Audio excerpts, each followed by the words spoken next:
রাসূলুল্লাহ সাল্লাল্লাহু আলাইহি ওয়াসাল্লামকে একজন সাহাবী প্রশ্ন করলেন, ইয়া রাসূলুল্লাহ সাল্লাল্লাহু আলাইহি ওয়াসাল্লাম, মানুষের মধ্যে সবচেয়ে ভাগ্যবান কারা? মানুষের মধ্যে সবচেয়ে শ্রেষ্ঠ কারা বা ভাগ্যবান কারা বা সর্বোত্তম কারা? তো নবী করিম সাল্লাল্লাহু আলাইহি ওয়াসাল্লাম উত্তরে বললেন যে, মান তালা উমরুহু ওয়া হাসুনা আমালুহু, মান তালা উমরুহু ওয়া হাসুনা আমালুহু। মানুষের মধ্যে সবচেয়ে ভাগ্যবান হচ্ছে তারাই যাদের নেক হায়াতকে লম্বা করা হয়েছে এবং নেক আমলকে বৃদ্ধি করা হয়েছে। মানুষের মধ্যে সবচেয়ে সৌভাগ্যবান তারা যাদের জন্য নেক হায়াতকে লম্বা করা হয়েছে এবং নেক আমলকে বৃদ্ধি করা হয়েছে, মানে নেক আমল দুনিয়ার জীবনে বেশি বেশি করার তৌফিক দেওয়া হয়েছে। এই মানুষেরা সবচেয়ে বেশি সৌভাগ্যবান। ঠিক আছে? তো এই হাদিস থেকেই এই টপিকটা আসে যে কিভাবে আমরা সেই সৌভাগ্যবানদের অন্তর্ভুক্ত হব। আসলে নেক হায়াত লম্বা হওয়ার অর্থ কী, নেক আমল বৃদ্ধি পাওয়ার অর্থ কী, কোনগুলোই বা নেক আমল, আর কোনগুলো বেশি বেশি করলে আমাদের হায়াতে বরকত আসবে। যেহেতু আমাদের টপিকটা কি, কীভাবে দুনিয়ার জীবনের এই সংক্ষিপ্ত হায়াতকে বরকতময় করব। আলটিমেটলি আমরা দুনিয়াতে থাকবো হয়তো 60 বছর, 70 বছর, 80 বছর। এই জামানায় আরও কম, এই জামানায় 40, 45, 50 মানুষ নাই হয়ে যাচ্ছে। আগেকার জামানায় মানুষ 100 বছর বাঁচত আর কি। তো যাই হোক, এখন এটা আল্লাহ পাকের হাতে, কিন্তু আমরা আমাদের আমল দিয়ে, কাজ দিয়ে কিভাবে আমাদের বয়সকে বরকতময় করতে পারি, এটা হলো মূল কথা। তো এখানে এই হাদিসটার ব্যাখ্যায় আসলাফগণ, আমাদের আসলাফগণ বলতে পূর্বসূরীরা, সাহাবায়ে কেরাম, তাবেঈন, তাবেঈন এবং আমাদের আকাবিরগণ, তারা 3টা ব্যাখ্যা করেছেন। কয়টা ব্যাখ্যা? 3টা ব্যাখ্যা করেছেন। যে এক, রাসূল সাল্লাল্লাহু আলাইহি ওয়াসাল্লামের উদ্দেশ্য, এই হাদিসের যে ফাহাম, এর উদ্দেশ্য হচ্ছে বয়সের মধ্যে বরকত হবে। বয়স ম্যাথমেটিক্যালি বৃদ্ধি পাবে এমন নাও হতে পারে, কিন্তু বয়সের মধ্যে বরকত হবে। যেমন কেউ যদি 40 বছরে কিছু কাজ করতে পারতো, সে 30 বছরে করতে সক্ষম হবে, ইত্যাদি। মানে বয়সের মধ্যে বরকত হবে, সময় দীর্ঘ হবে, তার কাজে বরকত হবে, তার দিনে রাতে হায়াতে যৌবনে সব কিছুর মধ্যে আল্লাহ পাকের পক্ষ থেকে একটা বারাকা আসবে। আর এই বারাকাটা সাইন্টিফিক্যালি ব্যাখ্যা করা সম্ভব না, এটা আধ্যাত্মিক ব্যাপার, বারাকা। আমাদের আসলাফগণ তাদের 60 বছর বয়সে যে যতগুলো কাজ করেছেন দিনের জন্য, আমাদেরকে 100 বছর হায়াত দিলেও মনে হয় আমরা সেটা করতে পারবো না, সম্ভব না। তো বারাকা অন্য জিনিস, এটাকে মানে আমরা প্রোটেস্ট্যান্ট ভার্সনে বুঝতে গেলে সমস্যা। আর আমরা যে প্যাটার্নে পড়াশোনা করি, যোগ বিয়োগ গুণ ভাগ সব ম্যাথামেটিক্যাল, এইসব সেন্সে বারাকা বোঝাটা খুব ডিফিকাল্ট। বরকত আসলে কাকে বলে? হ্যাঁ, যেমন আমরা এখন বলি যে সপ্তাহ যাচ্ছে দিনের মতো, মাস যাচ্ছে সপ্তাহের মতো, আর বছর যাচ্ছে মাসের মতো। কিন্তু হাদিসে আসছিল, এটা কিন্তু হাদিসে এসেছে যে আখিরুজ্জামানে এমন হবে। কিন্তু আসলে এটা কীভাবে হবে? ঘড়ির কাটার সময় কি কমে যাচ্ছে? না। বছরের ক্যালেন্ডার থেকে কি দিন হারিয়ে যাচ্ছে? এমনও না। কিন্তু সময়ের গতি বাড়ছে, এটা আমরা বুঝতে পারছি, উপলব্ধি করছি। আমরা যদি অন্তত একটা দিন সম্পূর্ণ ডিভাইস থেকে মুক্ত থাকি, আর্লি ঘুমাই, ফজরের আগে উঠি, তাহাজ্জুদের সময় উঠি, তাহাজ্জুদ পড়ি, ফজরের নামাজ পড়ি, সকালবেলা কাজ করি এবং সারাদিন আমরা সুন্নাহ মাফিক জীবনযাপন করি, নিজেরাই বুঝতে পারবো যে আজকের এই দিনে আমি অনেক কাজ করতে পারছি।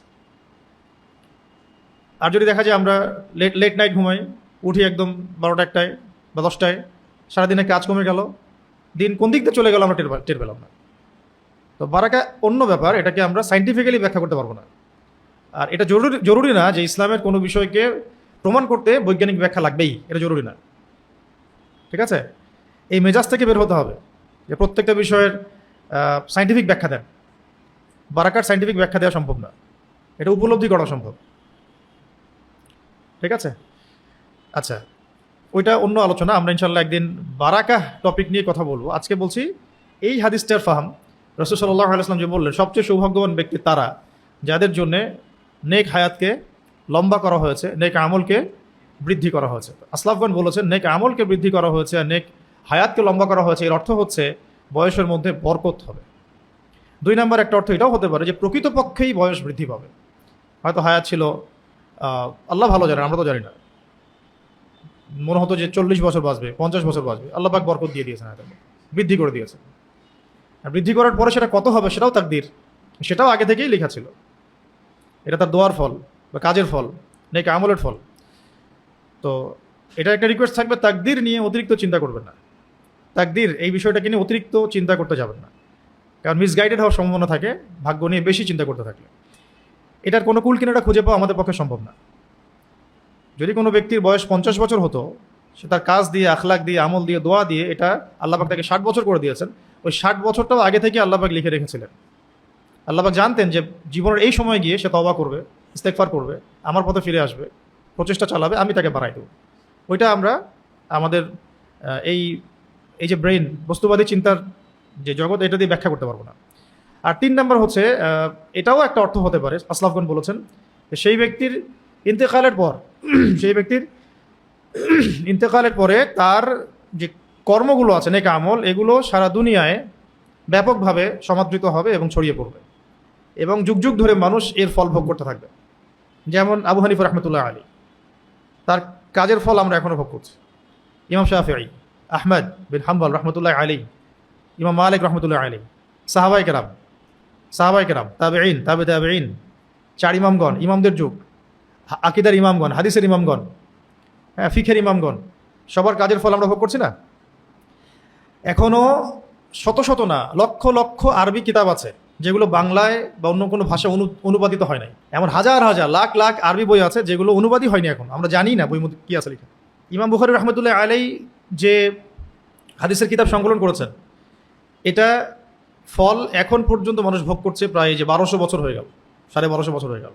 তার মানে তিনি দুনিয়াতে নাই, কিন্তু তার কীর্তি দুনিয়াতে নেক আমল অবশিষ্ট থেকে গেছে এবং এর ওসিলায় মানুষ উপকৃত হচ্ছে, তিনি সদাকায়ে জারিয়ার নেকি পাচ্ছে।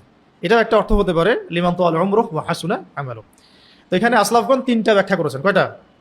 1 নম্বর কি বললাম? বয়স বড় অর্থ হচ্ছে হায়াতে বরকত হওয়া, রিজিকে বরকত আসা, যেটা আমরা উপলব্ধি করতে পারবো কিন্তু সাইন্টিফিক্যালি ব্যাখ্যা করতে পারবো না। 2 নম্বর হচ্ছে প্রকৃতপক্ষেই বয়স বৃদ্ধি পাওয়া। যেমন আনাস রাদিয়াল্লাহু আনহুর বয়স ছিল 100 বছরের বেশি, বয়স মানে সত্যি সত্যি বৃদ্ধি পেয়েছে। রাসূল সাল্লাল্লাহু আলাইহি ওয়াসাল্লাম দোয়া, এটা সামনে আসবে হাদিসটা। আর একটা হলো মৃত্যুর পর তার উত্তম স্মরণ, তার কীর্তিগুলোর উত্তম স্মরণ এবং বাস্তবায়ন, এগুলো। এখন যে বিষয়টাতে আসতে যাচ্ছি, যে কিছু আমল আমাদেরকে বলে দেওয়া হয়েছে যে আমলগুলোর মধ্য দিয়ে মানুষ তাদের হায়াতে এবং রিজিকে বরকত নিয়ে আসতে পারে এবং এই হাদিসের উপরে বাস্তবায়ন মানে আমল করতে পারে, এই হাদিসের উপরে লিমান তাআলা উমরুহু ওয়া হাসুনা আমালুহু। প্রথমটা হচ্ছে, একটু নোট করবেন এগুলা, আজকে দেখি 10টা বলার চেষ্টা করছি, খুব দ্রুত বলে যাব আমি, আপনারা নোট করবেন। প্রাসঙ্গিক 2-1টা কথা বলতে পারি, হাদিসটা বলছি।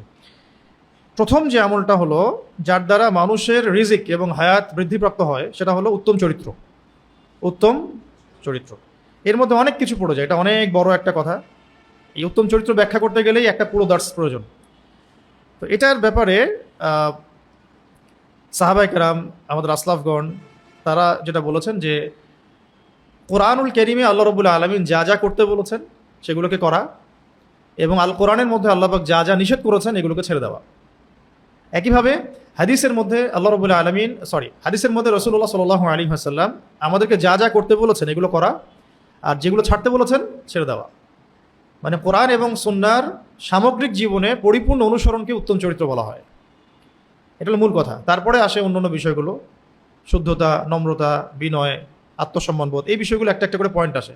উত্তম চরিত্রের উপরে অনেক কিতাব আছে, ওগুলো ইনশাল্লাহ আপনারা পড়তে পারবেন। আমি খালি পয়েন্ট আজকে বলে দিলাম যে উত্তম চরিত্রের মধ্য দিয়ে নেক আমলে এবং হায়াতের মধ্যে বরকত নিয়ে আসা সম্ভব। এবং একটা হাদিস এটাও বলা হয়েছে যে কিয়ামতের মাঠে মিজানের পাল্লায়, কিয়ামতের মাঠে যে মিজান উপস্থাপন করা হবে বা স্থাপন করা হবে, সেই মিজানের পাল্লায় উত্তম চরিত্রের চাইতে বেশি কোনো কিছুই ভারী হবে না। না নামাজ, মানে তাহাজ্জুদ, আমাদের অন্যান্য সাদাকা, নেক আমল, প্রচেষ্টা, এগুলোর চাইতেও উত্তম চরিত্রের ওজন বেশি হবে। আল্লাহ পাক আমাদের সবার চরিত্রকে সুন্দর করে দেন। এর জন্য একটা দোয়া আছে, আল্লাহুম্মা কামা আহসানতা খালকি ফাআহসিন খুলুকি, যেটা আমরা কি পড়ি? আয়না দেখার সময় পড়ি। আয়না দেখার সময় যদি নিজের কাছে ভালো লাগে, তাহলে অবশ্যই মাশা আল্লাহ বলতে ভুলবেন না। মাশা আল্লাহ লা কুওয়াতা ইল্লা বিল্লাহ, অথবা মাশা আল্লাহ, এতটুকু অন্তত।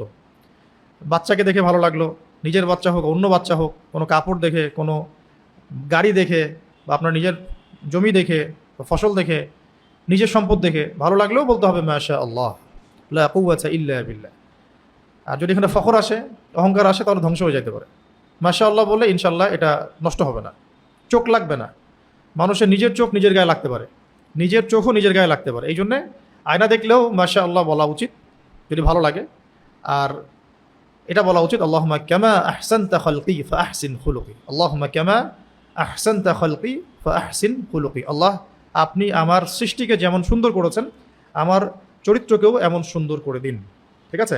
অথবা এভাবে বলা যায়, আল্লাহুম্মা কামা হাসানতা খালকি ফাহাসসিন খুলুকি। এইভাবেও দোয়াটা পড়া যায়। আর সকাল সন্ধ্যা এই দোয়াটাও পড়া যায়, আল্লাহুম্মা ইন্নী আউযু বিকা মিন মুনকারাতিল আখলাকি ওয়াল আমাল ওয়াল আহওয়াই ওয়াল আদওয়া। এই দোয়াটাও পড়া যায়, সকালেও পড়া যায়, সন্ধ্যায় পড়া যায়, এছাড়া যে কোনো সময় পড়া যায়, যে কোনো সময়। আল্লাহুম্মা ইন্নী আউযু বিকা মিন মুনকারাতিল আখলাকি ওয়াল আমালি ওয়াল আহওয়াই ওয়াল আদওয়াই। হে আল্লাহ, আমি তোমার কাছে আশ্রয় প্রার্থনা করছি মন্দ চরিত্র থেকে। মন্দ চরিত্র থেকে আশ্রয় প্রার্থনা করলে তো চরিত্র ভালোই হয়ে গেল। আল্লাহুম্মা ইন্নী আউযু বিকা মিন মুনকারাতিল আখলাক, এক নাম্বার, ওয়াল আমাল, এবং অপছন্দনীয় কাজ থেকে, ওয়াল আহওয়া, প্রবৃত্তির দাসত্ব থেকে, ওয়াল আদওয়া, এবং জটিল জটিল কঠিন যে রোগ ব্যাধিগুলো আছে এগুলো থেকে। চারটা গুরুত্বপূর্ণ বিষয় থেকে সকালে এবং সন্ধ্যায় আশ্রয় চাওয়া যায়, চাওয়া উচিত আসলে। তো এটা একটা আমল। আমরা বলছি আজকে শুধু পয়েন্টগুলো বলবো, ইনশাআল্লাহ পরবর্তীতে পয়েন্টগুলোর উপরে আলাদা আলাদা করে কথা বলা যাবে ইনশাআল্লাহ। যেমন একটা পয়েন্ট গেল বারাকা, এটা নিয়ে একটা কথা বলা যায়, দ্যাটস। আরেকটা পয়েন্ট আসলো কি, উত্তম চরিত্র, এটা নিয়ে ইনশাআল্লাহ পরবর্তীতে কথা বলা যাবে। আপাতত আমরা জানলাম মিজানের পাল্লায় সবচেয়ে ভারী হবে কি, এবং নিজের হায়াত এবং রিজিকের মধ্যে বরকত নিয়ে আসার প্রথম মাধ্যম কি, চরিত্র ভালো করে। আল্লাহ পাক সকলের, আমাদের সকলের চরিত্রকে সুন্দর করে দেন। আমি আচ্ছা, 2 নম্বর হচ্ছে আত্মীয়তার সম্পর্ক বজায় রাখা। আত্মীয়তার সম্পর্ক শক্ত করে বজায় রাখা, এটা আখিরুজ্জামানের সবচেয়ে কি বলবো, অবহেলিত আমল। আখিরুজ্জামানের অন্যতম একটা অবহেলিত আমল হচ্ছে আত্মীয়তার সম্পর্ক নষ্ট করা। অথচ আবু জেহেলের যুগেও মানুষ আত্মীয়তার সম্পর্কের ব্যাপারে খুবই কঠোর ছিল। আবু জেহেলের যুগ বলতে কোনটা? বর্তমান প্রেজেন্ট ওয়ার্ল্ডের আবু জেহেলদেরকে বোঝাই নাই, আমি আসল আবু জেহেলকেই বলছি, প্রেজেন্ট আবু জেহেলরা না। আসলেই যে আবু জেহেল, সেটা কে? আবুল হাকাম ইবনে হিশাম, তার নাম কি? আবুল হাকাম ইবনে হিশাম, তাকে বলা হয় আবু জেহেল। এই উম্মতের ফেরাউন বলা হয় আবু জেহেলকে। এই উম্মতের ফেরাউন বলা হয় আবু জেহেলকে। তবে তবে আবু জেহেল ট্রান্সজেন্ডার ছিল না, আবু জেহেল সমকামী ছিল না। ঠিক আছে? আবু জেহেল গণতন্ত্র নামে কোনো তন্ত্র নিয়ে আসেন। আবু জেহেলও মানে এই ধর্মনিরপেক্ষ ছিল না, কাফের ছিল। মানে একটা জায়গায় অবশ্য বলা যায় সে সেকুলারিজমের গোড়াপত্তন করছে, সেটা হলো সূরা কাফিরুনের শানে নজুলে আর কি। সে বলেছিল যে তুমি, হে মুহাম্মদ, তুমি 1 বছর আমাদের তুমি 1 বছর আমাদের লাত ওজ্জা হবল মানাতের ইবাদত করো, আমরা পরের বছর তোমার আল্লাহর ইবাদত করো। মানে আসলে খিচুড়ি পাকায় একটা, তুমি 1 বছর করো, আমরা 1 বছর করো। ওইটা হলো যে আমাদের, আপনি যে ধর্মেই থাকেন, যখন পূজা হবে পূজা করতে যাবেন, তারপরে অন্য কোনো, হ্যাঁ, ধর্ম যেটা যার যার উৎসবটা আবার সবার, মানে আপনি যে ধর্মের হন আপনি সব ধর্মই পালন করতে পারেন। গির্জায় যাবেন, প্যাগোডায় যাবেন, মণ্ডপে যাবেন, আবার এদিকে নামাজও পড়বেন। এটা বুঝায় আর কি। এটা গোড়াপত্তন অবশ্য ওখান থেকে আসছে। এটা আধুনিক ভার্সন হচ্ছে সেকুলারিজম। আপনি যে ধর্মেই থাকেন সব কিছু মেনে নিয়ে একটা হক বাতিল, সত্য মিথ্যা, ন্যায় অন্যায়, আলো অন্ধকার সব মানে একটা হাড়ির মধ্যে নিয়ে খিচুড়ি মানে খেয়ে ফেলবেন। এটা মানে আচ্ছা, যাই হোক, ওইদিকে গেলে অন্য টপিক চলে যাবে। তো কি বলছিলাম কথাটা, যে 2 নম্বর পয়েন্ট হচ্ছে আত্মীয়তার সম্পর্ক বজায় রাখা। তো এই আমলটার কথা বলতে গিয়ে বলছিলাম যে এই আমলটা বর্তমান সময়ে অবহেলিত, কিন্তু আইয়ামে জাহিলিয়াতেও এই আমলটা অবহেলিত ছিল না। আইয়ামে জাহিলিয়াতেও আত্মীয়তার সম্পর্কটা অনেক শক্তিশালী একটা আমল ছিল। কাফেররা এমনভাবে আত্মীয়তার সম্পর্ক বজায় রাখতো যেমনটা এখন আমরা রাখি না মুসলিমরা। একটা খালি মিসাল দিব আপনাদেরকে, একটা মিসাল, সেটা হচ্ছে কয়েকটা মিসাল মাথায় আসতেছে, একটা বলছি। যে আপনারা সিরাত পড়লে দেখবেন, পুরা সিরাতটা পড়লে দেখবেন, মক্কার 13 বছরে নবী সাল্লাল্লাহু আলাইহি ওয়াসাল্লাম এবং সাহাবায়ে কেরামকে 3 বছর সামাজিকভাবে বয়কট করা হয়েছে। মনে আছে? 3 বছর সামাজিকভাবে তাদেরকে বয়কট করা হয়েছিল, রাসূল সাল্লাল্লাহু আলাইহি ওয়াসাল্লামকে এবং বনু হাশিমকে। কোন গোত্রকে? কেন বনু হাশিমকে? কারণ নবী সাল্লাল্লাহু আলাইহি ওয়াসাল্লাম বনু হাশিম গোত্র থেকে আসছেন। অন্য গোত্রগুলোকে কিন্তু বয়কট করা হয় নাই, শুধু নবী সাল্লাল্লাহু আলাইহি ওয়াসাল্লাম এবং বনু হাশিম গোত্রকে বয়কট করা হয়েছে সামাজিকভাবে। কারণ কাফেররা বারবার চাপ দিচ্ছিল রাসূল সাল্লাল্লাহু আলাইহি ওয়াসাল্লামকে আমাদের হাতে উঠিয়ে দাও, কিন্তু অমুসলিম হওয়া সত্ত্বেও, ইসলাম কবুল না করা সত্ত্বেও বনু হাশিম এই কাজটা করে নাই। তখন আবু তালেব সামন থেকে প্রোটেক্ট করেছেন, না আমার ভাতিজাকে আমি দেবো না, তোমরা যা ইচ্ছা করো, আমি মাটির তলে দাফন হওয়া পর্যন্ত আমার ভাতিজার গায়ে একটা হাত দিতে পারবো না তোমরা। যদিও তিনি মুসলিম হন নাই, যদিও তিনি ইসলাম কবুল করেন নাই, আমার ভাতিজা, এই যে শব্দটা, আমার ভাতিজার গায়ে একটা ফুলের টোকা পর্যন্ত পড়তে দিব না আমি যতদিন পর্যন্ত বেঁচে আছি, তোমরা যা করার করো। শুধু একবার গিয়ে উনি বলেছিলেন, আমার বয়স হয়েছে, আমার বৃদ্ধ কাঁধে অতিরিক্ত বোঝা দিও না হে মুহাম্মদ সাল্লাল্লাহু আলাইহি ওয়াসাল্লাম। নবী সাল্লাল্লাহু আলাইহি ওয়াসাল্লাম বলেছেন, আমার এক হাতে চাচা ওরা সূর্য এনে দিলে, আর এক হাতে চাঁদ এনে দিলেও আমি এখান থেকে থামবো না। হয় আমি ইসলামের দাওয়াত দিতে দিতে নিজেই হালাক হয়ে যাব, না হলে এই দিন অবশ্যই মাশরিক মাগরিবে বিজয় লাভ করব। এই ছিল ওনার ডিটারমিনেশন। এরপর থেকে তিনি কখনো আর দ্বিতীয়বার প্রশ্নও করেন নাই যে তার কষ্ট হচ্ছে।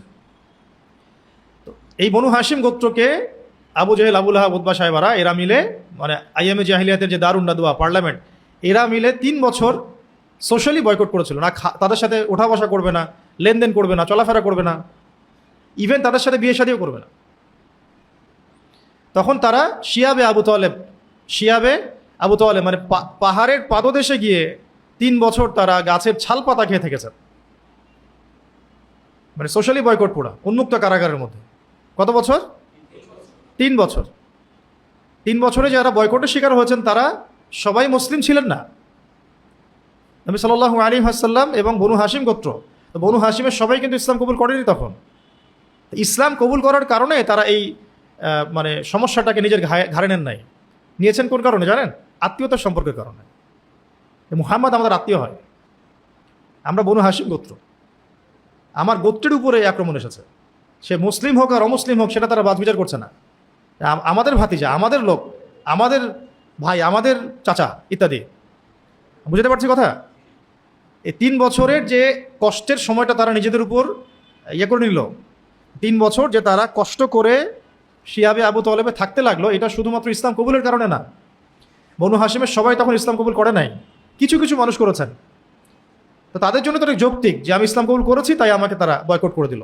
বাকি বনু হাশিমের যারা ইসলাম কবুল করে নাই তারা কেন এই সাফারিংসটা নিজেদের ঘাড়ে নিবে? কোন কারণ নিয়েছে? শুধু আত্মীয়তার সম্পর্কের কারণে। আর আজকে মুসলিম হওয়ার পরেও মুসলিম ভাইয়ের পাশে দাঁড়ায় না। বুঝতে পারতেছি? আজকে মুসলিম হওয়ার পরেও একটা মুসলিম দল বা একটা মুসলিম সংগঠন আরেকটা মুসলিম সংগঠনের পাশে দাঁড়ায় না, একজন মুসলিম ভাই আরেকজন মুসলিম ভাইয়ের পাশে দাঁড়ায় না। বনু হাশিম তখন ইসলাম কবুল করেনি সবাই, কিছু মানুষ ইসলাম কবুল করেছেন, তাদের জন্য এটা তো যৌক্তিক, আমি ইসলাম কবুল করেছি তাই আমাকে এই বার্ডেনটা নিতে হচ্ছে।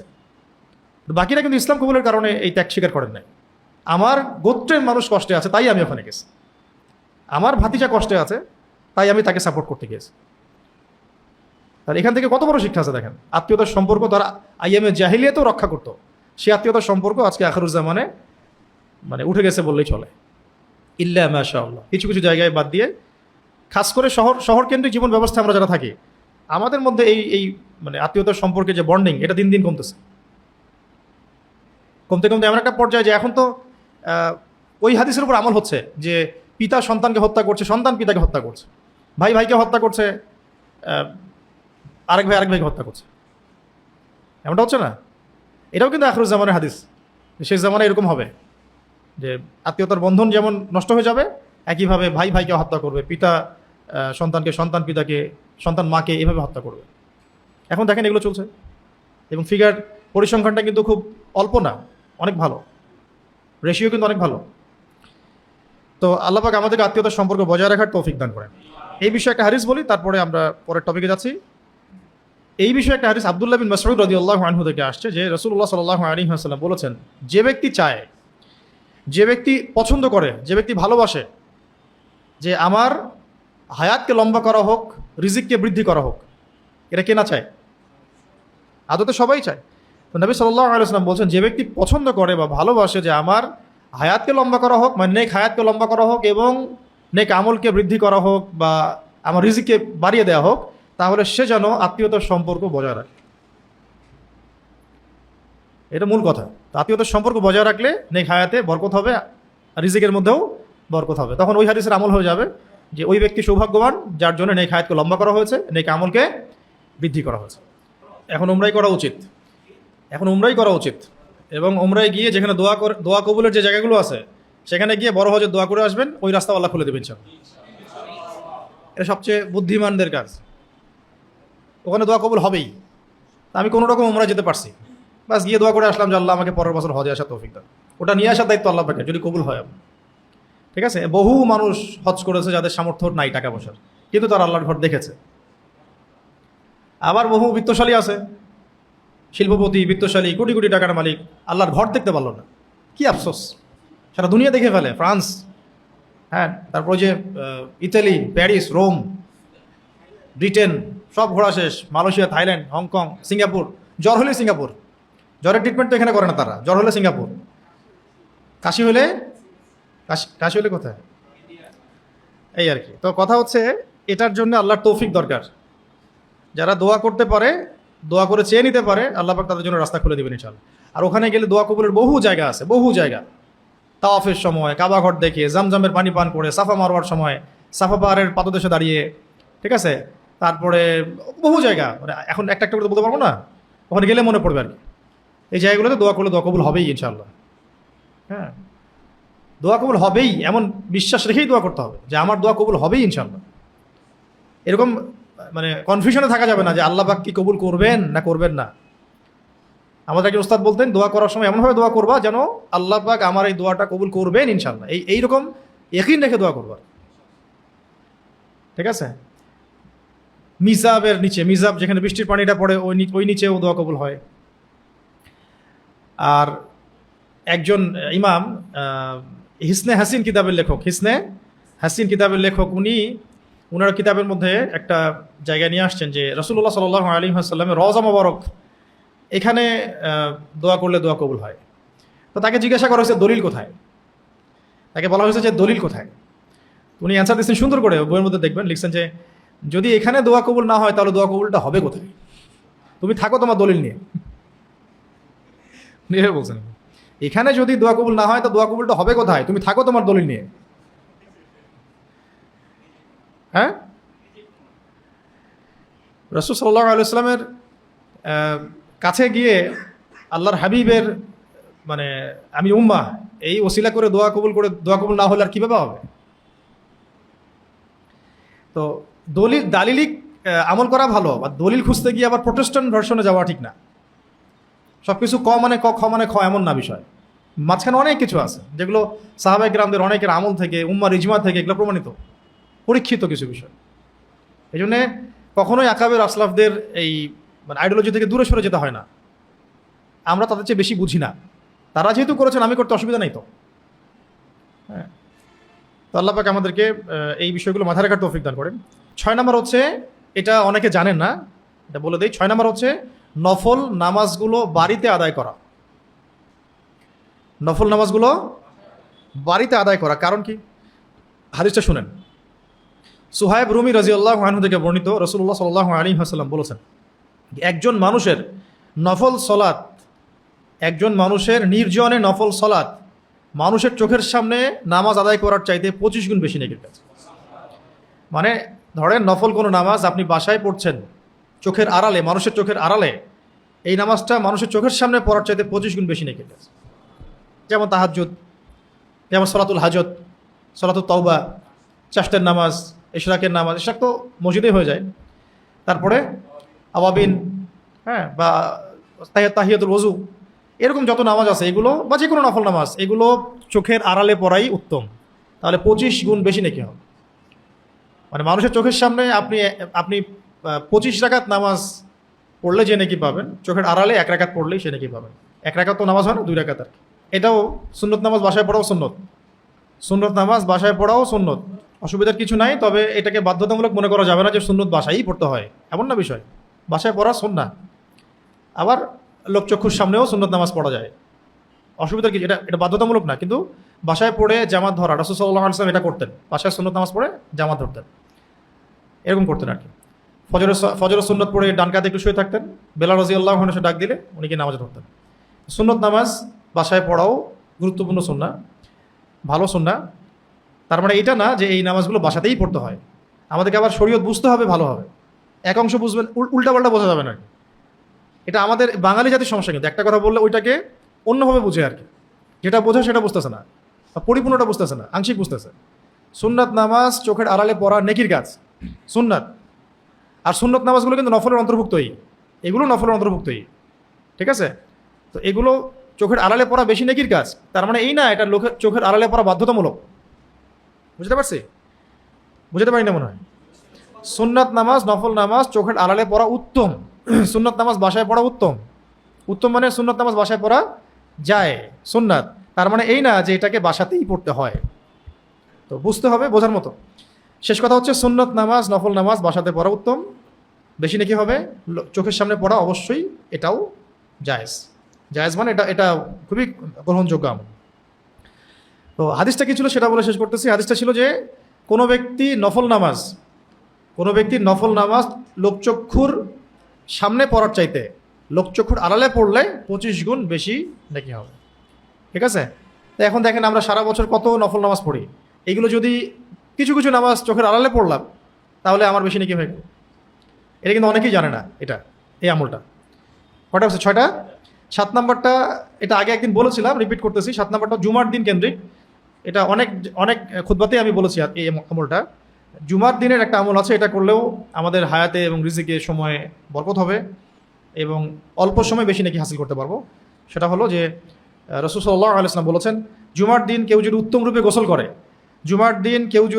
রূপে গোসল করে, সুন্দর কাপড় পরিধান করে, সামর্থ্যের সেরাটা, আতর খুশবু ব্যবহার করে, মানে পরিপাটি হয়ে বাহনে না চড়ে পায়ে হেঁটে জুমার খুতবায় যায়, জুমার নামাজে যায়, কাছাকাছি মসজিদ, পায়ে হেঁটে যাওয়ার সামর্থ্য আছে, যাচ্ছে, অনেক দূরে না যে গাড়িতে যেতে হচ্ছে। অনেক দূরে হলে সেটা আলাদা বিষয়। আপনি এখান থেকে যদি এখন বাইতুল মুকাররমে যান পায়ে হেঁটে, সেটা তো আর হইলো না, ওটা তো উল্টা বোঝা হইলো আর কি। যে হজ করতে পায়ে হেঁটে হজ করতে যাও, কে বলছে ভাই পায়ে হেঁটে হজ করতে আপনাকে? কেন কি কি আল্লাহ পাক বলছেন সামর্থ্য না হলে একদম পায়ে হেঁটে দাও, তুমি 6,500 কিলোমিটার চলে যাও? এটা হাদিসের ফার্ম না। মানে ফার্ম হচ্ছে যে কেউ যদি জুমার দিন উত্তম রূপে গোসল করে, ভালো কাপড় পরে, এরপর পায়ে হেঁটে মসজিদে যায়, যথাসম্ভব ইমামের সামনাসামনি বসে, ইমামের কাছাকাছি বসে এবং মনোযোগের সাথে খুতবা শ্রবণ করে, অনর্থক কোনো কথাও বলে না, কোনো কাজও করে না, কাউকে ডিস্টার্ব করে না। এই ব্যক্তির প্রত্যেক স্টেপ, মানে প্রত্যেক ধাপের বিনিময়ে 1 বছরের নফল রোজা, 1 বছরের নফল নামাজের নেকি দেওয়া। ধরেন এখান থেকে আমরা 1000 স্টেপ গিয়ে কোথাও জুমার নামাজ ধরলাম, জুমার দিনে সকাল সকাল গোসল করে ভালো কাপড় পরে সুগন্ধি লাগিয়ে বের হয়ে গেলাম। ঠিক আছে? 1000 স্টেপ হাঁটলাম, হেঁটে এই আমলগুলো করলাম, ইমামের কাছাকাছি বসলাম, মনোযোগের সাথে খুতবা শুনলাম, কাউকে ডিস্টার্ব করলাম না, কাউকে কষ্ট দেই নাই, অনর্থক কোনো কথা বলি নাই, অনর্থক কোনো কাজও করি নাই, ইমামের সাথে নামাজ আদায় করলাম। এখন এই ব্যক্তির প্রত্যেক পদক্ষেপের বিনিময়ে, একটা পদক্ষেপের বিনিময়ে 1 বছরের নফল রোজার নেকি পাবে। একটা পদক্ষেপের বিনিময়ে 1 বছরের নফল রোজা, 1 বছরের নফল নামাজ, তাহাজ্জুদ এবং রোজা, সওম, সিয়াম, কিয়াম, দুটো নেকি পাবে। সিয়াম এবং কিয়ামের নেকি পাবে। তাহলে এটা কত বড় সুযোগ, এটা তো বলার অপেক্ষা রাখে না। এতে করে তার কি হচ্ছে? হায়াতের মধ্যে বরকত হয়ে গেল। ওই আমল করতে তার 1000 বছর লাগতো, সেটা একদিনে হয়ে গেল। এটাও একটা ফাহাম হায়াত এবং রিজিকে বরকতের। আচ্ছা, এটা কত নাম্বার হচ্ছে? 7। 8, 3টা বলে শেষ করি। 8 নাম্বার হলো চাষ্টের নামাজকে সংরক্ষণ করা। চাষ্টের নামাজ কোনটা? ইশরাক চাষ্ট আলাদা, ঠিক আছে? একই নামাজ বাট টাইমিংটা আলাদা। হ্যাঁ, ইশরাকের নামাজ হচ্ছে আমরা ফজরের নামাজ জামাতে পড়লাম, পড়ে জিকির আজগার তাসবিহ তাহলিল করতে করতে সূর্য উঠে গেল। সূর্য ওঠার পরে ধরেন যে আধা ঘন্টার পরে আমরা 2 রাকাত নামাজ পড়লাম, এটা হলো ইশরাকের নামাজ। এটা পড়লেও বহু নেকি হয়, একটা কবুল হজ এবং কবুল উমরার নেকি হয়। এটা যদি ইমামের সাথে জামাতে পড়ে, ওইখানে বসে থাকে, বসে জিকির আজগার করে, তেলাওয়াত করে, তাসবিহ তাহলিল করতে থাকে, দোয়া করতে থাকে, সূর্য উঠে গেল, 2 রাকাত নামাজ পড়লো, ব্যাস তার আমল নামে একটা কবুল উমরার নেকি হলো, কবুল হজ কবুল উমরার নেকি হলো। এটা হলো ইশরাক। আর একটু পরে যদি পড়ে, তার চেয়ে একটু পরে ধরেন যে 11টা পর্যন্ত টাইম থাকে হয়তো বা, না এরকমই তো। এখন তো ক্যালকুলেট করলেই দেখা যায়, অ্যাপসগুলোতে দেখা যায়, ক্যালেন্ডারে দেখা যায়, দিয়ে দেওয়া হয়েছে 10:30 পর্যন্ত না 11টা পর্যন্ত এমন টাইম থাকে। এর মধ্যে যে নামাজগুলো পড়া হয় এগুলো হলো চাষ্টের নামাজ। চাষ্ট বলা হয়, চাষ্ট হচ্ছে পার্সি শব্দ, এটার আরবি হচ্ছে সলাতুদ দুহা। তো এই নামাজগুলোতে 2 রাকাত করে আপনি পড়তে পারেন। 8 রাকাত পর্যন্ত পড়ার দলিল আছে। নবী সাল্লাল্লাহু আলাইহি সাল্লাম 8 রাকাত পর্যন্ত 2 করে ইশরাকের নামাজ, চাষ্টের নামাজ পড়েছেন, মানে সলাতুদ দুহা আদায় করেছেন। তো এটার জন্য নির্দিষ্ট কোনো সূরা নাই, যে কোনো সূরা দিয়েই পড়া যায়। তবে অনেক বুজুর্গদের আমল থেকে এটা পাওয়া যায় যে তারা প্রথম রাকাতে ওয়াশশামসি ওয়া দুহাহা এই সূরাটা পড়তেন, ওয়াশশামসি ওয়া দুহাহা ওয়াল কমারি ইযা তালাহা ওয়ান নাহারি ইযা জাল্লাহা এই সূরাটা পড়তেন। আবার দ্বিতীয় রাকাতে গিয়ে ওয়া দুহা ওয়াল লাইলি ইযা সাজা মা ওয়াদ্দাআকা রাব্বুকা ওয়া মা ক্বালা এই সূরাটা পড়তেন। এটা নির্দিষ্ট নাই, অনেকে আমল করতেন। তারা আমল যে করতেন তাদের তো একটা একটা তাসির ছিল না, তাদের তো একটা আধ্যাত্মিক চোখ ছিল, তারা বেনিফিটেড হয়েছেন। তো এইরকম নির্দিষ্ট কোনো সূরা নাই, আমরা যে কোনো সূরা দিয়ে পড়তে পারি। তবে অনেকে এটা আমল করতেন। ঘুম থেকে ওঠে তার শরীরের জোড়ার সমপরিমাণ সদাকা তার উপরে ওয়াজিব হয়ে যায়। প্রত্যেক, আমি আবার বলছি, আদম সন্তান, মানে বনু আদম বলা হয়, মানে আদম সন্তান, বনু আদমের শরীরে 360টা জোড়া আছে। বনু আদমের শরীরে 360টা জোড়া আছে। তো প্রত্যেকটা জোড়ার জন্য একটা করে দান করা উচিত প্রতিদিন। প্রত্যেকটা জোড়ার জন্য একটা করে দান করা উচিত, মানে প্রতিদিন। তো কেউ যদি চাষ্টের 2 রাকাত নামাজ পড়ে, তার এই 360টা জোড়ার সাদাকা আদায় হয়ে যাবে। একদিনে 360টা সাদাকা করা কি সম্ভব আমাদের পক্ষে? সম্ভব? 2 রাকাত নামাজ পড়লে 360টা সাদাকা নেকি হয়ে যাচ্ছে। আল্লাহ পাক আমাদেরকে করার তৌফিক দান করেন। সাদাকা নিয়ে আলাদা কথা হবে ইনশাআল্লাহ টপিকে। এখানে অনেক কথা আছে। মুসলিম ভাইয়ের সাথে হাসি মুখে কথা বলাও সাদাকা, কাউকে পানি পান করানো সাদাকা, রাস্তা থেকে কষ্টদায়ক বস্তু সরানো সাদাকা। সাদাকা বহুত লিস্ট লম্বা। সুবহানাল্লাহ বলাও সাদাকা, এগুলো সাদাকা। জিকির আজগার করাও সাদাকা। তাহলে চাষ্টের 2 রাকাত নামাজ যথেষ্ট কি করার জন্যে? 360টা সাদাকা করার জন্যে। আচ্ছা, ওকে। ও হাদিসটি এরকম ছিল, দ্বিতীয় হাদিসটা, যে তোমাদের শরীরের প্রতিটি জোড়ের উপরে, মানে 360টা জোড়ের উপরে প্রতিদিন সকালে একটা করে দান করা উচিত। যেটা বললাম একটু, প্রতিটি সুবহানাল্লাহ একটা করে দান, প্রতিটি আলহামদুলিল্লাহ একটা করে দান, প্রতিটি লা ইলাহা ইল্লাল্লাহ একটা করে দান, প্রত্যেকটা আল্লাহু আকবার বলাও একটা করে দান, প্রত্যেকটা সৎ কাজে আদেশ করা একটা করে দান, প্রত্যেকটা অসৎ কাজে নিষেধ করা একটা করে দান। আর এগুলোর পরিবর্তে কেউ যদি 2 রাকাত চাষ্টের নামাজ পড়ে, তার 360টা দানের নেকি হয়ে যাবে। ব্যাস। 9 নম্বর না? হ্যাঁ, 9 নম্বর। 9 নম্বর ইশরাকের সলাত। ইশরাককে আলাদা করে বলার দরকার আছে আর? 9 নম্বর ইশরাকের সলাত। শুধু ফজিলতটা বলে দেই। ইশরাক তো বুঝতে পারছেন কোন নামাজটা, আর ফজিলতটা হচ্ছে, হাদিসটা শুনে রাখেন। আনাস বিন মালিক রাদিয়াল্লাহু আনহু থেকে বর্ণিত, তিনি বলেন রাসূল সাল্লাল্লাহু আলাইহি ওয়াসাল্লাম বলেছেন, যে ব্যক্তি ফজরের নামাজ জামাতে আদায় করবে, যে ব্যক্তি ফজরের নামাজ জামাতে আদায় করবে, অতঃপর সূর্য উদিত হওয়া পর্যন্ত সে স্থানেই ওযু অবস্থায় বসে আল্লাহর জিকির করতে থাকবে, অতঃপর 2 রাকাত নামাজ আদায় করবে, তার জন্য একটা পরিপূর্ণ হজ এবং পরিপূর্ণ ওমরার সওয়াব লেখা হবে। এবং এই কথাটা নবী সাল্লাল্লাহু আলাইহি ওয়াসাল্লাম 3 বার তাগাদা দিয়ে বলেছেন যে পরিপূর্ণ সওয়াব, পরিপূর্ণ সওয়াব, পরিপূর্ণ সওয়াব। আর 10 নম্বরটা হচ্ছে, এটা দিয়ে শেষ করি। 10 নম্বরটা হচ্ছে আজকের মতো 10টাই, ইনশাল্লাহ পরে আরও 10টা বলা যাবে ইনশাল্লাহ। সেটা এটা অনেকে জানেন না, এটা অনেকেই জানেন না। আমার মনে হয় যারা এটার কি বলবো, যে যারা এখানে মানে লিডিং রোল প্লে করবেন, তারাও হয়তো অনেকে জানেন না। তো যাই হোক, আমরা আজকে জেনে নেই, এরপর থেকে মাথায় রাখবো ইনশাল্লাহ। 10 নম্বর হচ্ছে মসজিদের মধ্যে দিনী শিক্ষা নিতে যাওয়া, মানে মসজিদের ভিতরে দিনী শিক্ষা দেয়া এবং নেয়া। মসজিদের মধ্যে, কোথায়? মসজিদের মধ্যে দিনী শিক্ষা নেয়া এবং দেয়া। এই বিষয়ে হাদিসটাকে শুনেন। আবু উমামা রাদিয়াল্লাহু আনহু থেকে বর্ণিত, তিনি বলেন যে রাসূলুল্লাহ সাল্লাল্লাহু আলাইহি ওয়াসাল্লাম বলেছেন, শেষ হাদিস আমাদের আজকে, মনোযোগ দেন।